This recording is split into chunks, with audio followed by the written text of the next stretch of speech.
Back to my YouTube channel. कैसे हैं आप सभी? आई होप आप सभी अच्छे होंगे। तो फ्रेंड्स, आज हम बात करेंगे प्रिंस रंजना के बारे में, राज फैमिली के बारे में, सभी के बारे में बात करेंगे। आखिर प्रिंस आज इतना दुखी क्यों है? और मतलब प्रिंस का ब्लॉग देखा ना तो बहुत ही बुरा लगा हमें कि ऐसा ऐसा हो गया। तो फ्रेंड्स, अगर आपने मेरे चैनल को सब्सक्राइब ना किया हो तो आप लोग मेरे चैनल को सब्सक्राइब कर दीजिएगा, बेल आइकन के बटन को प्रेस करना मत भूलिएगा ताकि आपको मेरी जो नई नई नोटिफिकेशन है वो टाइम पर मिलती रहे। तो फ्रेंड्स, अब चलते हैं अपने टॉपिक पर। आखिर जब इंसान चला जाता है ना इस दुनिया से, तो हर किसी को उस इंसान की चाह होती है। हर किसी को लगता है कि समय रहते अगर हम उसकी कदर कर लेते तो बहुत कुछ अच्छा होता। तो फ्रेंड्स, यही चीज है कि हमने प्रिंस का वीडियो देखा। प्रिंस के जो दादाजी हैं, आंटी जी के जो ससुर के छोटे भाई हैं, अंकल जी के मतलब पिताजी के छोटे भाई हैं, वो इस दुनिया में नहीं रहे क्योंकि उनको पैरालाइज हो गया था और कुछ दिनों से उनकी तबीयत बहुत ज़्यादा खराब थी। और इस वजह से मतलब उनको डॉक्टर ने भी मना कर दिया था कि अब कुछ नहीं है, बस सेवा करने लायक ही बचा है। दवाइयाँ चल रही थी लेकिन दवाइयों के बदौलत जो भी दर्द वर्द होता था, जो भी तकलीफें थी वो सही हो जाती थी, बट सेवा ही सेवा लिखी हुई थी। तो आंटी जी भी मतलब वही चीज़ बताई हैं कि वो कैसे थे, मतलब उन्हीं का अपना जो ससुर है उनके बारे में बता रही थी कि वो ऐसे बोलते थे, वो ऐसे खाते थे। जब इंसान चला जाता है ना तो सच में उस इंसान की कदर भी होती है और हमें लगता है कि हम समय रहते उस इंसान को मतलब जान लेते। ये बहुत दूर का रिश्ता है इनके, मतलब भाई भाई, पिताजी के भाई भाई का रिश्ता है, तो काफी दूर का रिश्ता है। इन्होंने जो वीडियो बनाया हुआ है वो किस वजह से बनाया हुआ है, इसके पहले तो कभी दादाजी को नहीं दिखाया हुआ है। लेकिन प्रिंस जो भी आज कर रहे हैं उन सारी चीजों को लेकर बहुत दुख हो रहा है कि मतलब आंटी जी अभी इतना परेशान चल रही है। उनको लग रहा है कि उनका बेटा उनके हाथ से निकल गया है, बट उनका बेटा उनके हाथ से निकला है या फिर व्यूज के लिए सारी चीजें कर रहे हैं। सारी चीजें कुछ पता नहीं है कि आखिर क्यों किया जा रहा है, क्योंकि जब सचिन थे तो सचिन भी इसी तरीके की हरकतें करते थे और आज जब प्रिंस है ना तो प्रिंस भी इसी तरीके की हरकतें कर रहे हैं। और मतलब होता है ना कि हम अपने माँ बाप की केयर नहीं करते, लेकिन माँ बाप से बढ़कर कोई नहीं होता इस दुनिया में। आप समय रहते अगर माँ बाप की केयर कर लेते हो ना तो बहुत सही रहता है। अगर समय रहते आप माँ बाप की केयर नहीं कर पाते हो ना तो जिंदगी भर के लिए पछतावा होता है। प्रिंस वही सारी चीजें करेंगे जो सचिन ने किया। भाई भाई है, खून खून का रिश्ता है। जैसा बड़ा भाई करता है वैसा छोटा भाई करता है, और जैसा छोटा भाई करता है वैसा बड़ा भाई करता है। इसलिए होता है ना कि दो बेटे होने से अच्छा होता है कि मतलब माँ बाप समय रहते उनका अच्छे से बंटवारा कर दे, क्योंकि माँ बाप अपने सामने अगर भाई भाई में बंटवारा नहीं करते हैं ना तो भाई भाई में अंडरस्टैंडिंग नहीं होती है। वही भाई भाई शादी से पहले कितने अच्छे से रहते हैं, वही भाई भाई एक दूसरे के लिए जान छिड़कते हैं, बट शादी होने के बाद पता नहीं ऐसा क्या हो जाता है कि भाई भाई के रिश्ते में दरार हो जाती है और कोई समझने वाला भी नहीं होता है कि आखिर क्या मतलब बोलते हैं कि जब मतलब शादी हो जाती है, बहू आती है, बहू के आने से ये सारी चीजें होती है। क्या रंजना और मनीषा ये सारी चीजें कर रही हैं जैसे कि पहले मनीषा ने किया हुआ है? काफी लोग कमेंट करते हैं कि आंटी जी की मनीषा से बिल्कुल नहीं बनती थी। प्रिंस बाद में मम्मी का पक्ष लिया करते थे, आज वही बेटा कहाँ गया है? और देखिए, अगर आप रिश्तों की पहचान करते हैं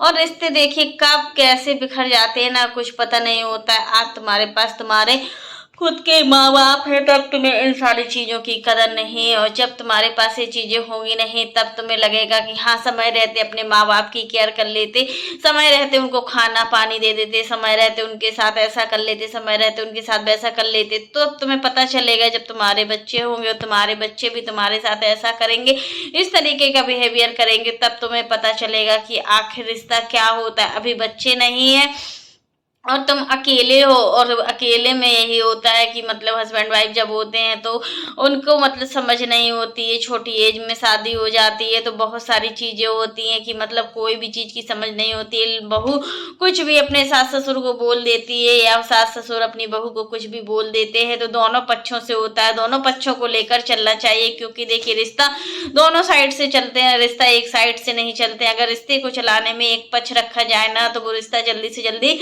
टूट जाते हैं और वो रिश्ते ज़्यादा दिन तक नहीं टिकते हैं, क्योंकि देखिए रिश्तों की एक पहचान होती है, रिश्तों की एक कायम क्षमता होती है, और जब ये क्षमता टूटती है ना तो बहुत दर्द भी होता है, बहुत दुख भी होता है। यहाँ आंटी जी गांव शिफ्ट होने वाली हैं। आंटी जी की बातों को देखकर लग रहा है कि आंटी जी बहुत ज़्यादा परेशान है, आंटी बहुत ज़्यादा सोच भी रही है उसके माइंड में क्या चल रहा है, और उनके माइंड में जो भी चल रहा है ना वो प्रिंस और सचिन को लेकर ही चल रहा है। इसके अलावा उनके माइंड में कुछ नहीं चल रहा है। तो यहाँ पर प्रिंस तुमसे यही कहेंगे कि मतलब अभी संभल जाओ, रंजना भी संभल जाए, क्योंकि देखिए कहीं ना कहीं तुम्हें ये बात कहाँ से आई है तुम्हारे दिमाग में कि तुम फ्लैट ले लो, क्योंकि देखिए तुम्हारा खुद का घर है, तुम पैसा नहीं बचा पाते, वो बात दूसरी है। सचिन अपना पैसा अपने पास रखते हैं बट प्रिंस अपना पैसा अपने पास नहीं रखते।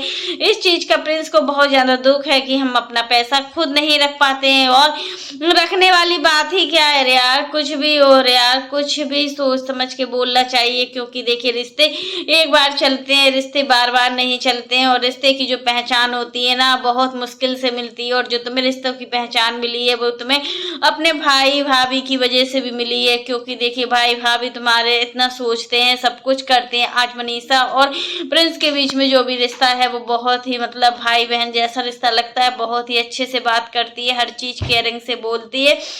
लेकिन अगर प्रिंस इन सारी चीज़ों को नहीं समझ पाते हैं तो इसमें प्रिंस की खुद ही गलती है। और देखिए सचिन के पास उस समय कोई भी बिजनेस नहीं था, कुछ भी नहीं था, इस वजह से लॉकडाउन भी लग गया था। उसके बाद सचिन अम्बाला गए हुए थे, और अम्बाला जाने के बाद देखो उनका एक ही पर्पज था कि वो सिवान में रहकर कुछ कर नहीं पा रहे थे, क्योंकि यहाँ पर उनको थोड़ा बहुत पैसा मिलता था, बट वहाँ पर उनका कोई कोचिंग संस्थान था, वही कोचिंग चलता था, उससे पैसे आते थे। स्कूल में मतलब उतना थोड़ा हो पाता, स्कूल भी काफी दिन मतलब 20 महीने स्कूल बंद भी रहा था इनका पूरा कोरोना के टाइम। तो जैसी परेशानियां इनके घर में आ रही थी, बार बार परेशानियां चल रही थी, और परेशानियां खत्म होने का नाम ही नहीं ले रही थी। वही सारी चीजें, वही पल देखो कि उस पल पे कैसा कैसा हुआ है, कैसा कैसा नहीं हुआ है, और जो भी पल है आज मतलब बिल्कुल ठीक है। तो फ्रेंड्स आज के लिए बस इतना ही। कैसा लगा आपको मेरा वीडियो पसंद आए तो लाइक कर देना, और अगर आप चैनल पर न्यू हो तो चैनल को सब्सक्राइब करना ना भूलना।